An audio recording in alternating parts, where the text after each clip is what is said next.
So I think a scenario lots of viewers can relate to is sitting on the couch on a Friday night, going through the streaming services, cycling through the movies and thinking to themselves, they're not making movies for me anymore.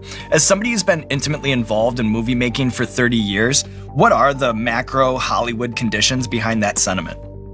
Well, so what happened was the DVD was a huge part of our business, of our revenue stream. And technology has just made that obsolete. And so the movies that we used to make, you could afford to not make all of your money when it played in the theater because you knew you had the DVD coming behind the release. And 6 months later, you'd get a whole nother chunk. It would be like reopening the movie almost. And when that went away, that changed the type of movies that we could make.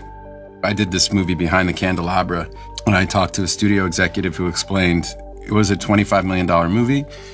I would have to put that much into print and advertising, right, to market it, what we call P&A. So I'd have to put that in P&A. So now I'm in $50 million. I have to split everything I get with the exhibitor, right, the people who own the movie theaters. So I would have to make $100 million before I got into profit.